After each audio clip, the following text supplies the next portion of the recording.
Okay, notice hey. The Rebbe is explaining the two different sources of emunah in a yid. Right? We said that Moshe is that emunah is a natural and is a natural birthright of every Jew. Now, what does that mean? That means it's ultimately a koyach neshama. It's a koyach of the neshama. It's one of the powers, just like we talked about, like sight, like hearing, like intellect, like speech. So to emunah, but it's makif. What does that mean? It's not part of my conscious reality. I want to bring it into my conscious reality. Who's Moshe? Moshe is the one that brings it into my conscious reality. Okay, that's what we said about Moshe Rabbeinu. We also said that the crushedness of Golus brings about a revelation of the Ma'or, the most powerful aspect of our neshama, the etzem, the essence of our soul, which is essentially connected to HaKadosh Baruch Hu, and for all intents and purposes, indistinguishable from Elokus. Well, we've talked about this. We said there's three Roshei de Keser, there's three heads of the crown, and those are called Arich, Atik, and Pnimius Atik, or Ratzon, will, which we talked about. It's a makif, right? You don't have immediate control over your will. You can't not want something. You cannot speak. You don't want to speak, so just close your mouth, don't speak. You cannot see. You want to see something, so turn away or close your eyes. You cannot hear. You want to hear, so plug up your ears, walk away. You cannot walk, well, just stay in your chair. Right? You cannot think about a certain thing. That's harder, right? But distract yourself. Start thinking about something else. It'll probably pop back in there. Okay, Beseder, so get rid of it again. Right? That's harder than the others, there's no doubt, but it's still something that's in our control. Right? I mean, who's thinking it if not you? So stop thinking it. Well, okay, but it just keeps popping up. Okay, so sing a niggin and get into the niggin, or read a book or do something that will distract you from that thought that you don't want to think. Okay, that's doable, eminently doable. How about not wanting? I can't not want because it's not part of my conscious reality. It's either subconscious or superconscious. So generally, when we talk about negative desire, we talk about subconscious reality. It's a subconscious place in me I become aware of it in my conscious thought. So it's the part of the subconscious me that is constantly flipping into consciousness. Okay. But I don't have control not to want that. I do have control not to think about it, not to speak about it, not to do it. But I do not have control not to want it, at least immediate control. Over time, I can exert control over that also, so that the cigarette smoker 5 years down the line no longer wants cigarettes. Okay, but you can't tell him, well, don't smoke. I know, well, just don't want one. I really don't want one. That's even once he's past the physical addiction. He has an emotional connection to this thing, and he wants a cigarette. Okay, so he's got to do what's called iskafia, force himself not to have one. And over time, he will probably lose that desire. Over time. And that's a clear sign that Ratzon is not part of conscious you and me. Because if it's part of conscious you and me, then I have complete, immediate control over it. I don't want to look at it. Close your eyes. No problem. All right. Okay. It's not panemi in the sense that it's clothed in the body, but it's a more panemiistic, essential part of you and me. All right. Tainuk, a level far beyond intellect. Why do you like the taste of chocolate? I don't know. I just do.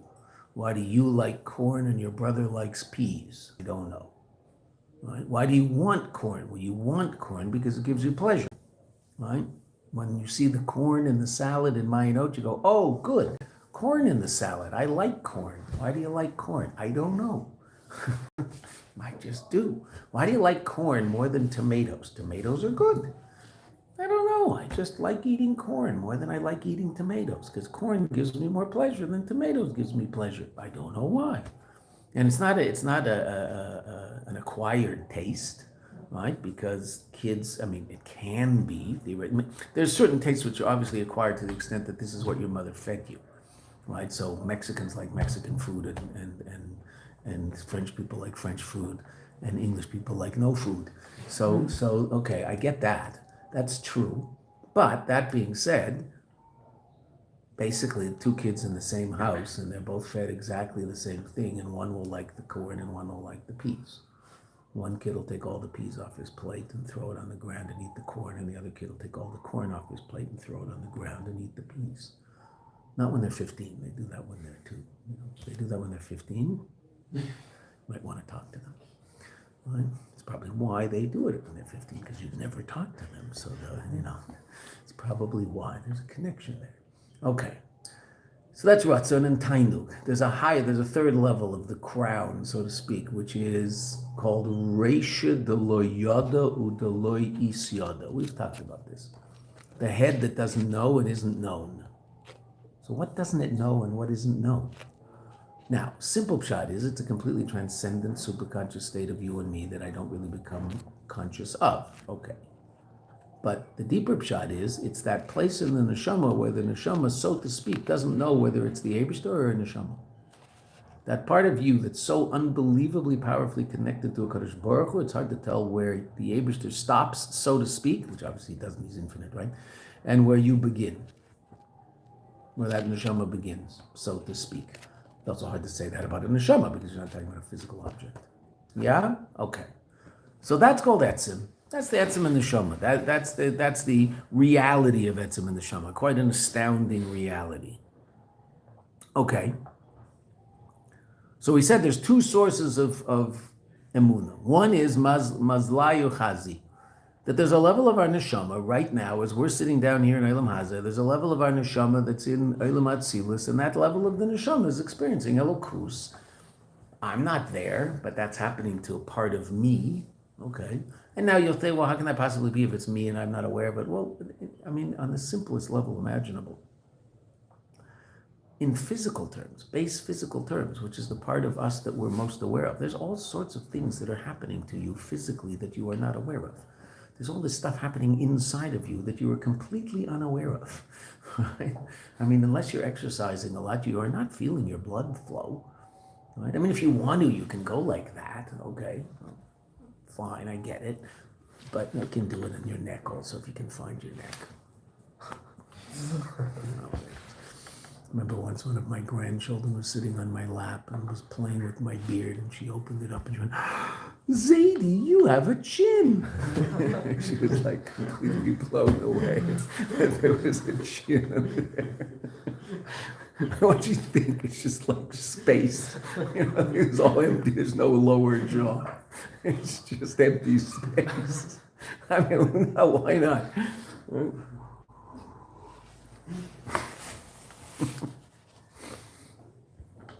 One of these days she's going to get married. So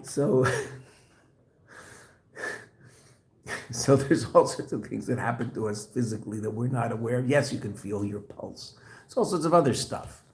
Right? Your liver is busy, filtering stuff all the time. Oh, I'm very in tune with my body. I can feel my liver. What? You're in tune with your body. You can feel your liver. You're a lunatic, right? You're just not a well person. Get a life. If that's what you're in tune with, well, you're in tune with a fantasy. Just get a life and be real. And notice the people around you, not your liver, right? Oh well, yes, I'm very in tune with my body, right? Okay, fine. So there's all sorts of things that happen in us that we're not aware of, even on the most base physical level, all the more so on deeper spiritual and psychological, emotional levels, obviously. Okay. So there's the level of Mazli Chazi, and then there's the level of Etzem and Neshama. Now the Rebbe is going to explain the advantage of Etzem and Neshama, right? So let's just start with Yesh Leimer. We read that line yesterday, but we'll start from there. 1, 2, 3, 4, 5, 6, 7. 6. 6 lines. 6th line in Hey. V'yesh Leimer. The miyachilukim bein shnei abirurim. The difference between these 2 different explanations is the source of the emunah of a yid, such that the Rebbe said a Jew does not require intellectual proof. That doesn't bring him any closer to God, and it doesn't push him farther away from God. Right? The emunah b'neshama leveshes beguf. The emunah of the soul that's clothed in the body. Those 3 levels of the soul that we talked about are clothed in the body and are part of conscious you and me. Haba mi re'iyas neshama, that comes as a result of seeing. The neshama seeing shalamayla above. Hiba b'chinas makif. This is the last line we saw yesterday. That's makif. It's not part of my conscious reality. Why? Well, because I don't live in Atzilus. I live down here in Olam Hazeh. Moshe Rabbeinu. So we learned. We've taught. We didn't. No one in this room was here when we learned the mimer of Zeitz Chukas, which we will learn at some point. But it has been learned and it has been talked about, at least outside. Moshe Rabbeinu's conscious reality was the reality of his neshama in Atzilus. Right? And was it last week's parsha or this week's parsha that we saw Yaakov? No, I think it must have been last week's parsha. Last week's parsha, so we saw the words Yaakov, and if you'll notice in the Tamim, in the Torah, telling you how to read the Torah, so there's a psik b'neihem, psik between them, something separating Yaakov to Yaakov. Why? Because there's Yaakov in Atzilus, and there's Yaakov in Olam Hazeh. And as holy as Yaakov is in Olam Hazeh, he's still not Yaakov in Atzilus. There's a disconnect from that. Avram, same thing. Zohar points out that when it says Moshe, ve'ein psik b'neihem, there's no separation between them. In other words, Moshe's conscious reality in Olam Hazeh was the same as his superconscious reality in Atzilus, meaning for Moshe it wasn't superconscious. It was part of his conscious reality. Moshe's conscious connection to HaKadosh Baruch Hu was the level of Mazli Chazi, the level of his neshama in Olam Atzilus. All right? Okay. Now that has obvious ramifications in terms of how holy he is. On the other, that also has to do with why that explains why Moshe Rabbeinu, for Moshe Rabbeinu, is no chayk, because Chachma Atzilus, the level of intellect and the level of Atzilus, so Moshe Rabbeinu was living that and experiencing that. Therefore, the Chachma of the chayk of Paraduma was there. That's every mitzvah is clothed in Chachma. The question is, how far down does that Chachma penetrate? So, Paraduma is a level of Chachma that doesn't come lower than Elam Atzilus. Well, Moshe understood it. He lives there. Shlomo Melech tried, said he couldn't, didn't understand it. He got everything but that. So, for Moshe, it's not a makif, but for you and I, it is, because I don't live there. My conscious reality is not in Elam Atzilus. My conscious reality is in Olam Hazeh, Gashmi, in this physical world, and I'm very, very aware of pencils and coffee. But Kavan sheneshama shelamayli lemayla mislavshus, and since the neshama above is beyond being clothed in the body, it's not here, so to speak. Lochein pulosa b'neshama meluveshes beguf. Therefore, its effect on the neshama that is clothed in the body, ubebechinas makif, something residual, something that I'm not conscious of. I might know intellectually it's there, and there might be certain moments when I have a certain inspiration from that level. I'm not even aware of where it's coming from. I might, obviously, if I understand what we're talking about now, so then I'll be aware of that it's coming from that source. But it's not that I've triggered anything. It just feel inspired. Inspired either by the holiness of a particular place you're in, the holiness of a time you find yourself in, or you just happen to be inspired. And so you feel a certain spiritual upliftedness. And where's that coming from? It's coming from the fact that that level of your neshama is having more influence on your conscious reality. It's still not settled in your conscious reality, but it's causing a certain awakenedness in you, an upliftedness. Okay, most people have experienced that. The catchword is inspiration. Okay, hashra in Hebrew. Okay, so that can happen, but it's not part of my everyday life. Why? Because it's a makif. It's not me. Okay, so how do I bring emunah into panemius? If that's a source of emunah and that's a makif, so then my emunah can't be panemius. When I say panemius, I mean in part of conscious me. It's not part of conscious me. It's coming from a higher level. Okay, how do we change that? In order that the emunah, the neshama meluveshes beguf, that's clothed in the body, tia b'panemius, will be inside, meaning conscious. It'll be part of my everyday life. It's through the revelation down here of, and we talked about this yesterday, the hiskashus atzmis, the essential connection of etzem and neshama. So I understand But that's happening on the level of etzem and neshama. But what did we say about etzem yesterday? That the etzem of something, the essence of something, is the essence of every part of it. So chaya shebenefesh really isn't here. It's in some other level of existence. Etzem and neshama is the etzem of every level of my neshama, which means it's the etzem of the levels of my neshama that are resonating in my consciousness. Right? Like DNA, we talked about. Right? The DNA, your DNA is the DNA of your hair. It's also the DNA of the most sophisticated part of your intellect. It's all the same. It's all the same DNA. Oh, so I can connect to it, so to speak. It's not revealed, but actually they have come to a point where they can, so to speak, read the genetic code, right? It's quite astounding. And hopefully that will be used for all sorts of good things, and that's the cutting edge of medicine right now. Just trying to find cures to serious diseases on that level. If they can do that, wow, that'll be amazing. Help a lot of people. The one they're working on most is breast cancer, which is incredibly genetic, right? Unbelievably genetic. I mean, they've found the gene, BRCA, the BRCA gene. They found it. Ashkenazi Jewish women have their own gene just for that, which is why Ashkenazi Jewish women should get tested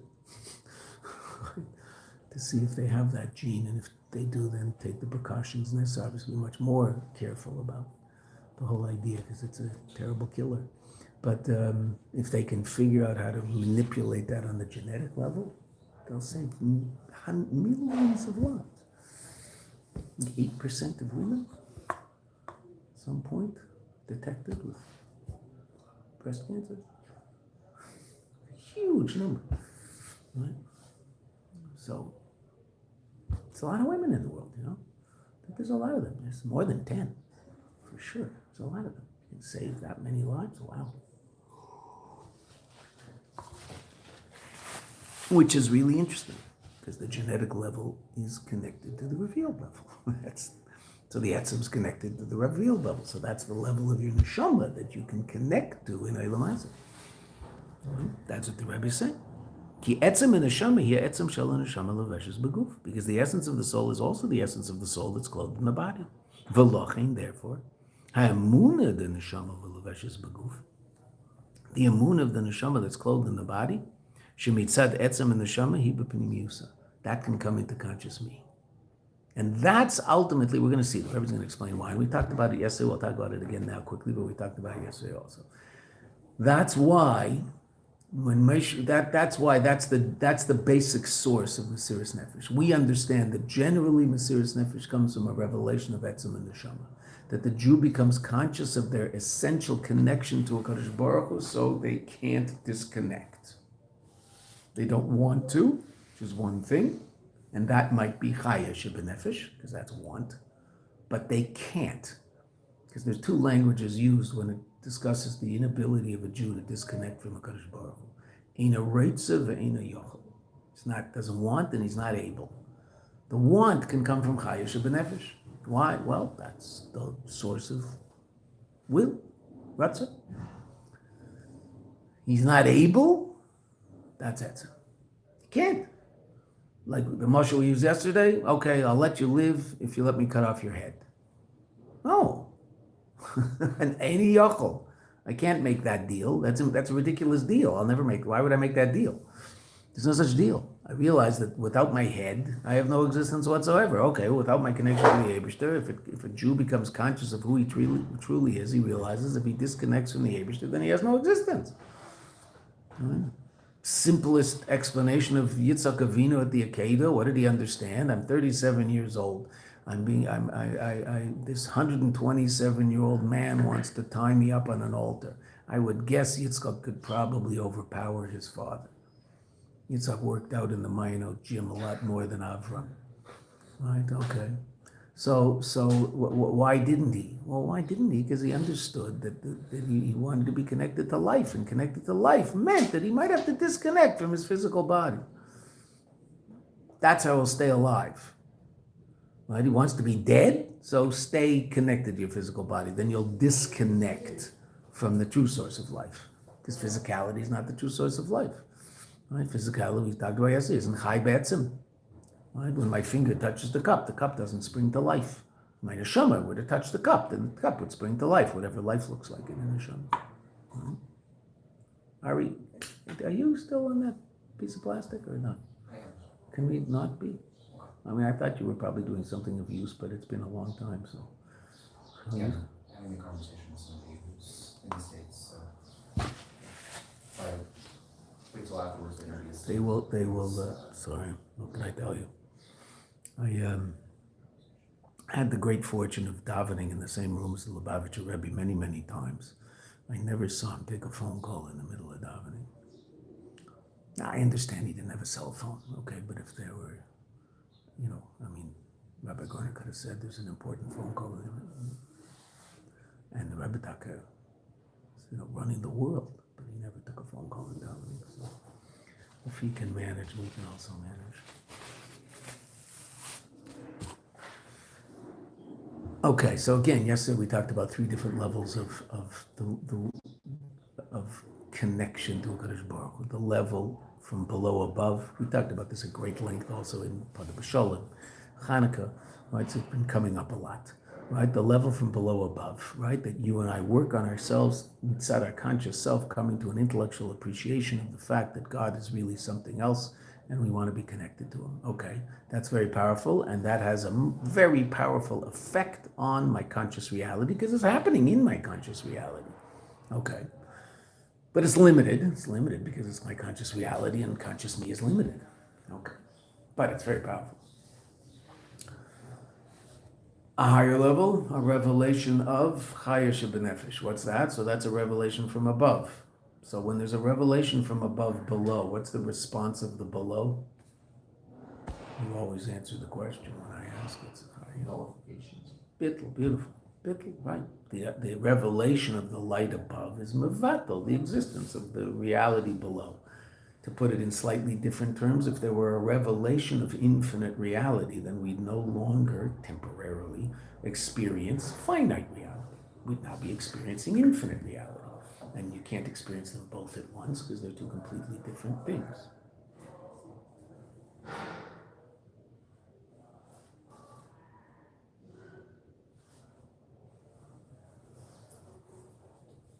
Okay. Where are my keys? I used them to get into the building, and I used them to get into the office, and they're not here, so okay. It just struck me as odd. We'll figure it out. Okay. So the advantage of the revelation from above is that it's an incredibly powerful revelation. It's unlimited, it's infinite, but it doesn't penetrate into the internal consciousness of the below. It's just mevatel the below. Okay, so we saw that in terms of the ratzon of the nefesh elokis to connect to HaKadosh Baruch Hu. That will be mevatel. That will destroy the ratzon, nullify the ratzon, the desire of the nefesh habahamis of the animal soul to be connected to physical reality, right? Not being alive. You just eat a sandwich, right? So this revelation of incredibly powerful spiritual energy will temporarily be mevatel my desire and my connection to physical reality. Okay, but that's only temporary, and it doesn't bring about a change in the below. So therefore it doesn't really resonate in the panemius of the below. It just imposes its will on the below. It doesn't change the below. Okay, so it's temporary. So I didn't change. It's an example of that, miracles. Miracles don't change people. Right? Miracles might inspire people to change, but miracles don't change people. How do you know that? What's the clearest proof that miracles don't change people? Which was there after as a nation, even within the lifetimes of people who experience. Okay, true, you're fair, true, no doubt about it, right? That if you read Tanakh, so there's all these people who are having a rather, in the Midbar, right after Matan Torah, so they somehow got involved in Chet HaEgel, okay? After Yetzias Mitzrayim, unbelievable miracles, 10 plagues, incredible miracle after miracle after miracle. So what level of tumor were we on before these plagues started? What level were you on after the plagues ended? Still 49. Still 49. How'd that happen? Oh, we changed. What changed in us? We had a greater desire to change. That's what changed. And what did we do for the next 49 days? We worked on ourselves, etc., working on each particular level until by the time we finished that 49-day process, we were ready to get the Torah. Amazing. But it is rather astounding that a person could experience everything they experienced, and that doesn't really bring about any internal change. It's mevatel their connection to Gashmias temporarily, and they're going, wow, that was amazing. Okay. But real change doesn't evidently bring about real change. Right? So looking for that spiritual hit, that inspiration, I'm going to go to this doesn't mean you don't go to the Kaisel. That's obviously not what I'm saying. Going to the Kaisel and wow, it's so unbelievably uplifting and rolling your eyes in the back of your head and swaying back and forth. Okay, so that's very nice. Right? But does that bring about any change in me? No. Might it inspire me to then do the hard work that I have to do when I leave there and come back to wherever I live? Oh, okay, that might happen. But then I have to do the hard work. Right? Which means that at the excuse me, at the end of that experience, I'm going to have to decide on some hachlota, some positive resolution that'll bring about a real change in my behavior. Something small, right? That's why at the end of Farbrengens, we often talk about that, right? Okay, people should think about something that they can add to their day, so they make their day a little more godly. Right? Add one chapter to Tehillim every day. Add, whatever it happens to be. Okay.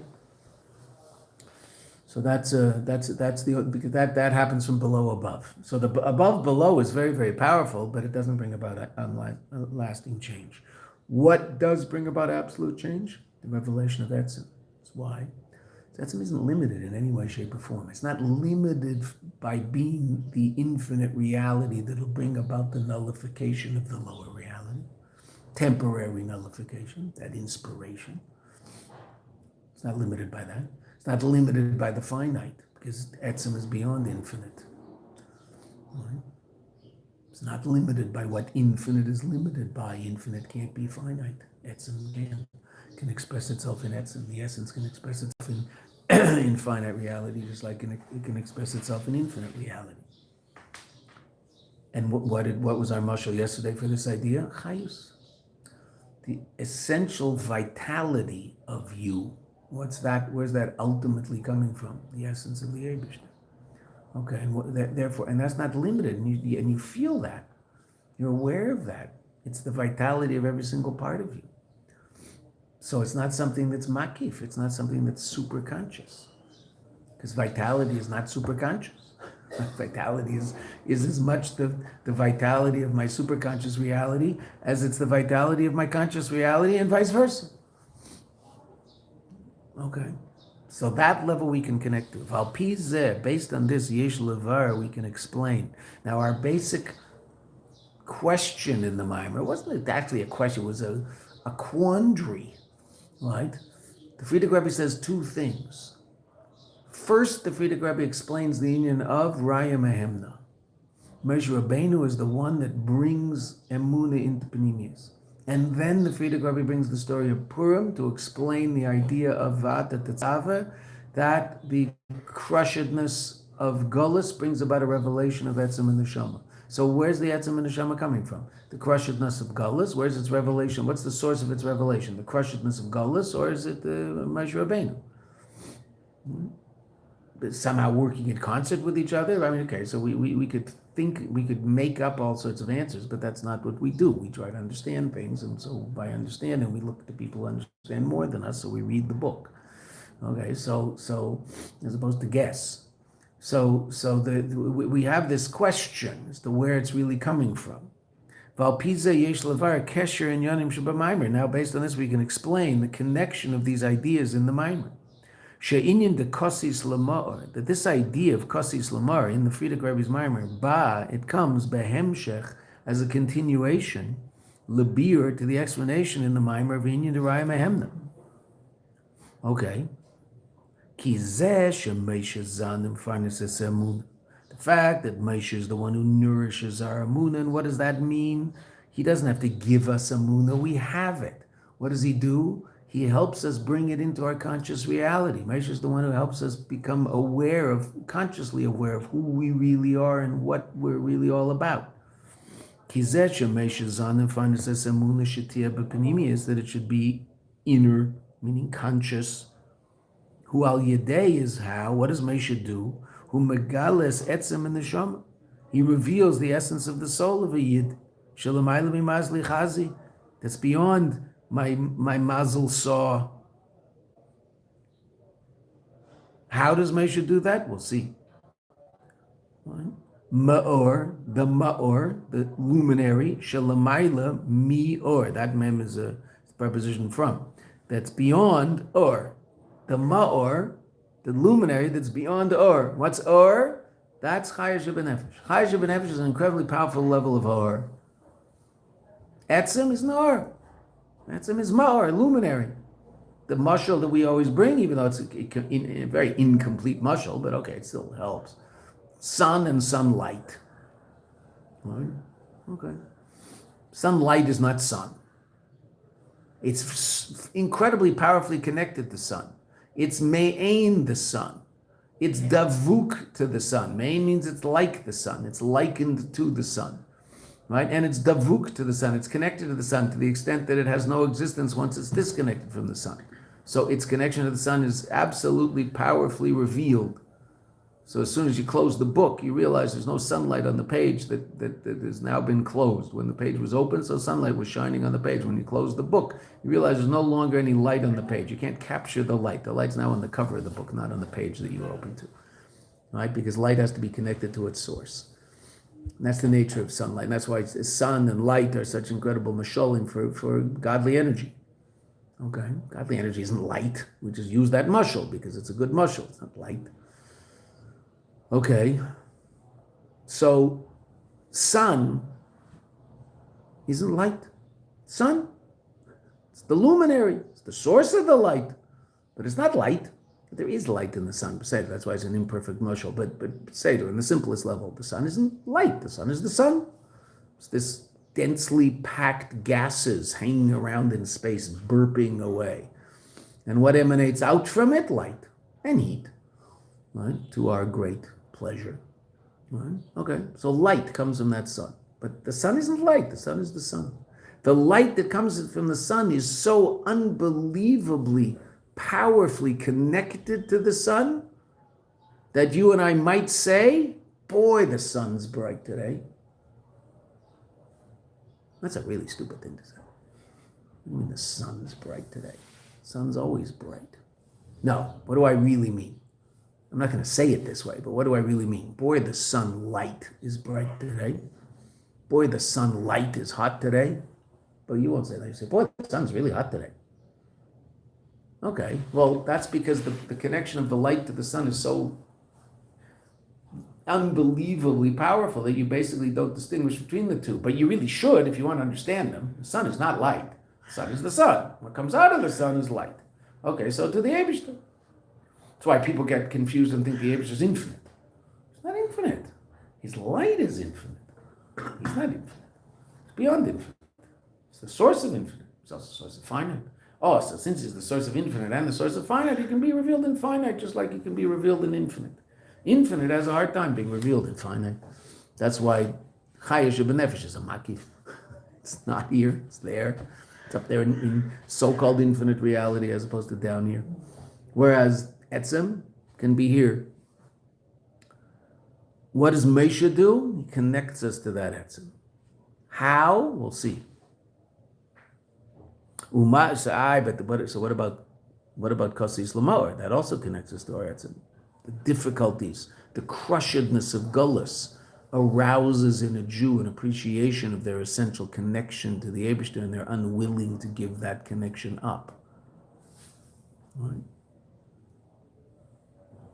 Umashakos of Kosis Lamor, crushed for the Ma'or, meaning crushed to reveal the Ma'or, to reveal the luminary, and that we know is the answer to one of our questions we asked. Are our third or fourth question was depending on how we count them, right? Our third, if we counted 4 questions, was why does it say kasis lamar, not kasis laha'ir? Laha'ir is all about light. We're not interested in light. We're not interested in illumination. We're not interested in illumination. We're interested in luminary, the ma'or. That's why it says kasis lamar. Umavar ba'maimer, and he explains in the Maimer, shebechdei lagia lamar, in order to reach that state where the essence of your soul is revealed in you and your behavior is in line with that etzem. Hu al yidei inyan dekasi shebezman golus, is because of the crushedness at time of golus. So now I was going to answer our question, basically. But if you see the first lines of the next paragraph, inyan hu, and this means this is how you explain all of this. Okay, we're going to get the headline now. Ki ikar hagilui de etzem and neshama, the essential revelation of etzem and neshama, ma'or. When do we see etzem and neshama revealed in Jews? Essentially, throughout history, hu be'inyan mesiras nefesh. Is mesiras nefesh. What's so astounding about the Jewish people? They're mesiras nefesh for the Eibishter. Their ability, their self-sacrifice for the Eibishter is just beyond belief. Right? And that's the most striking particular detail in Jewish history, is the ability of Jews to never give up and give up their lives for the Eibishter rather than give up their dat. They just won't do it. That's why we're still here.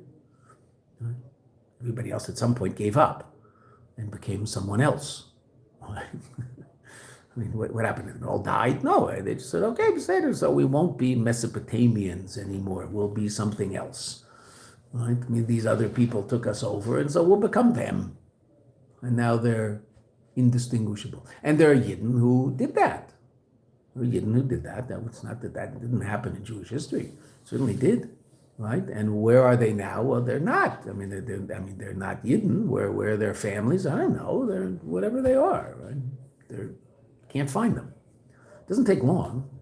I think I told you this story, but I find it an astounding story, so I'll tell it again. Julian for sure never heard this, but you guys probably also never heard it. When 12 years ago, when my wife and I were dating, it was a little more than 12 years. I don't remember. Right? So I know how many years it was, and I don't want to say because I run out of fingers and toes. And so numbers bigger than that make me nervous. I run out of fingers and toes twice. But anyway, so my wife went back to, we were both here.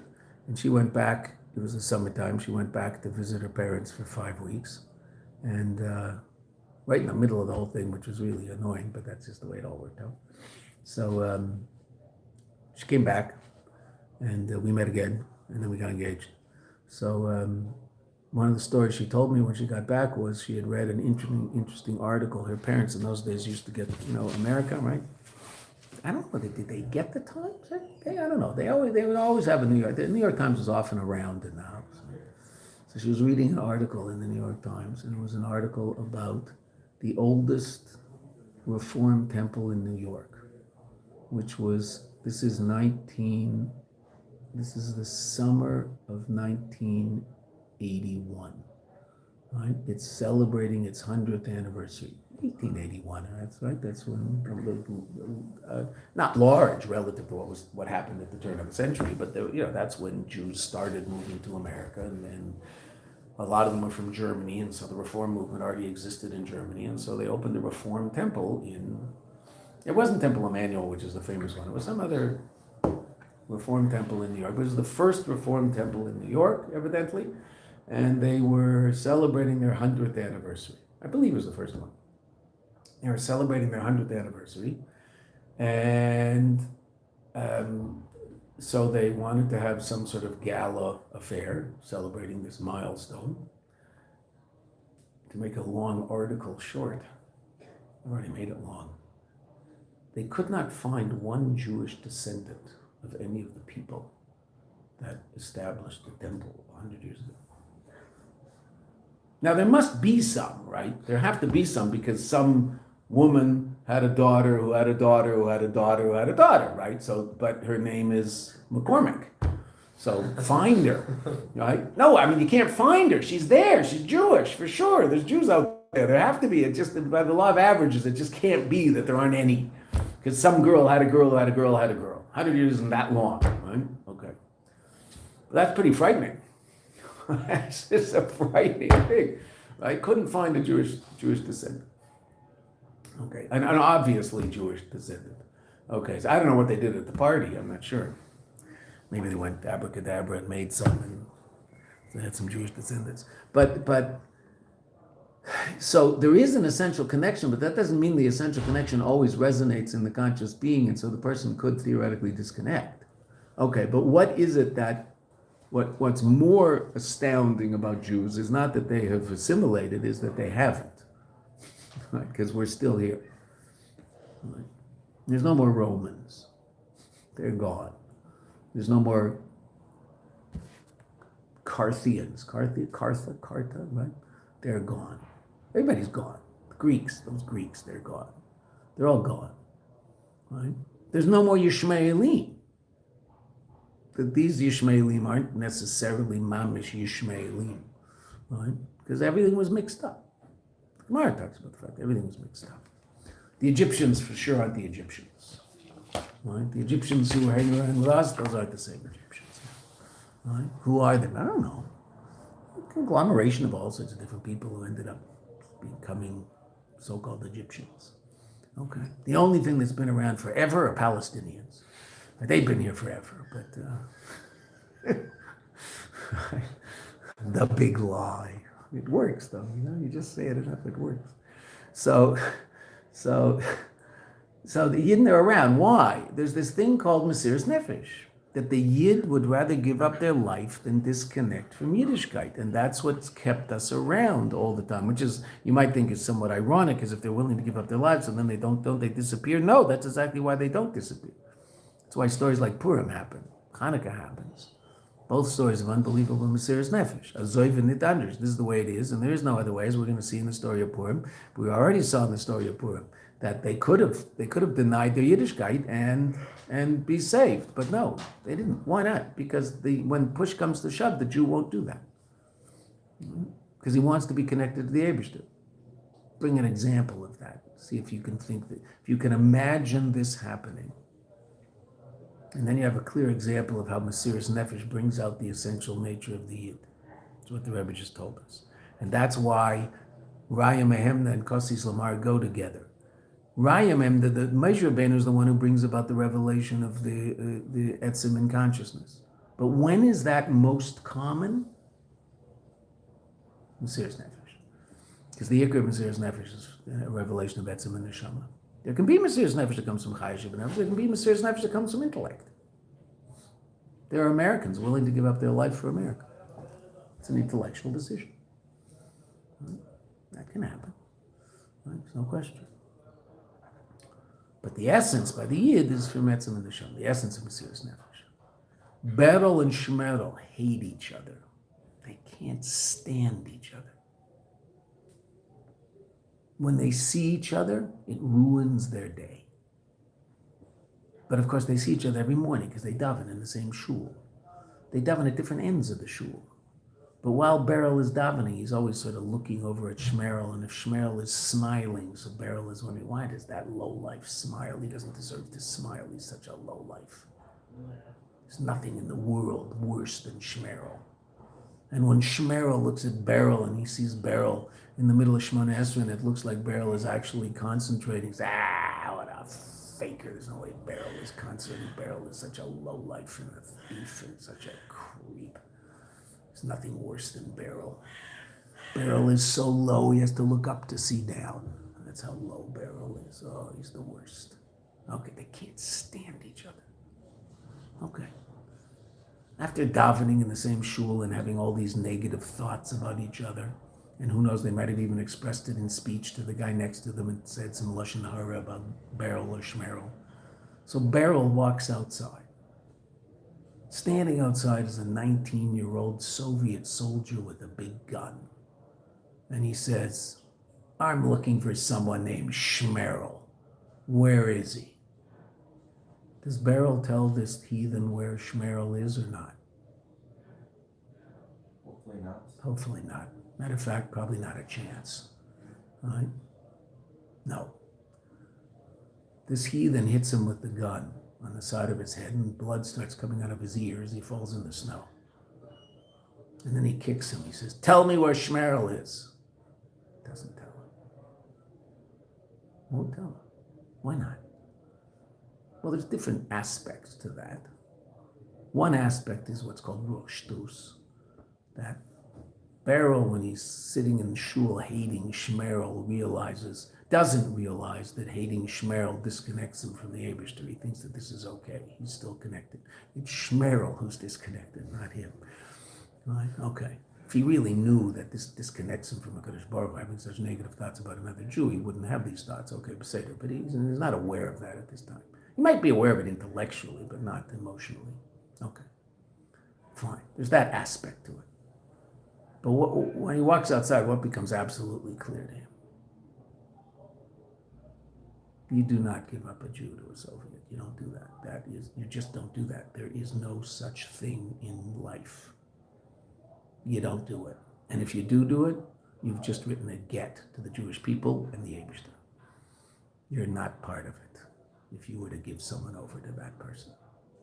That's completely clear to Shmerel at that moment. And Shmerel's ready to be Meiser Nefesh, not to give Beryl over to this heathen. 5 minutes earlier, Shmerel was busy saying Lashon Hara about Beryl that could burn your ears in Russian or Yiddish. Right? Hopefully he said the Lashon Hara in Russian, but who knows? Right? Now, he's willing to be Meiser Nefesh to save Shmerel's life. What's going on?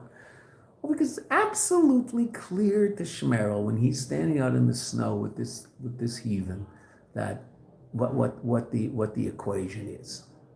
And Beryl doesn't want and isn't able to separate himself from the Eibishter in any way, shape, or form. So he doesn't. And we can imagine that happening. Unfortunately, we can imagine them in shul, hating each other. We can also imagine Shmerel giving up Beryl giving up his life for Shmerel outside. Can imagine it happening. Because there's no way that he's going to do that. Because he just don't do those things. The one thing Jews have always known, you do not give a Jew over to the non-Jewish authorities. You just don't do it. That's like, the Aleph base in Jewish history. No one ever did that. Some people did. Right? And they're not looked upon fondly. Right? Some people did under incredible duress. So we don't judge them, but we certainly aren't proud of the capos. Right? It's hard to judge them, because it's a difficult situation, okay? But they had an opportunity to do something, right? And those capos aren't the first ones. Mitzrayim, there were people like that, the Shotrim, right? The Shotrim were the ones beating the Yidden. Right? So it's not that it's never happened, but it's the exception to the rule, not the rule. Because that's the nature of the Yid.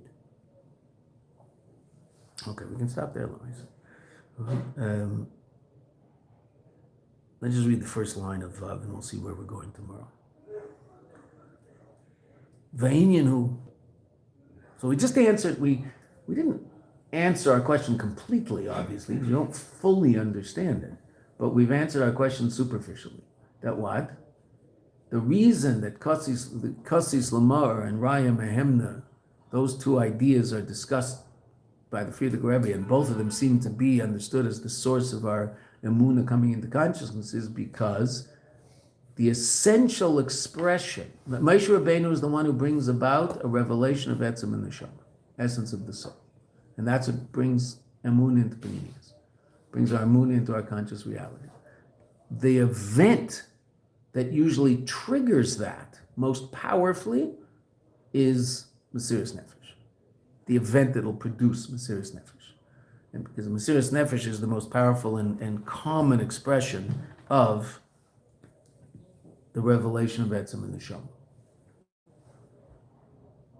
And that's generally Bisman Galus, as the Rebbe says. Could look common, as we'll see later. Ve'inyan hu, that which the emunah of the Jews is in such a way that he's meiser nefesh for it, that he exhibits self-sacrifice, he's willing to give up his life. Who be'ikr is a generally be'emunah shemitzad etzem and neshama, as we said. Generally, the source of Mesiras Nefesh is the essential connection the Yid has with the Eibishter, and a zoiv and itandrish is the way it is, and there is no other way. I'll let you live if you let me cut off your head. No such deal. Yes, there can be Mesiras Nefesh from Ratzon and Nefesh. We saw my desire to be connected to the Eibishter is greater than my desire to live. I have a desire to live. I have a desire to live. That's a natural thing and a healthy thing. And if you don't have that, that's not so good. Right? Okay. But my desire to stay connected to the Eibishter can be more powerful than my desire to live, so the person will be Mesiras Nefesh. Okay? And there's also even Mesiras Nefesh al pi seichel. This is worth giving up my life for. I've come to that decision. Okay. But the essence of Mesiras Nefesh, the most essential expression of Mesiras Nefesh, comes from Etzem and Neshama. The way I was going to explain that, how that all works. Okay, let's stop there.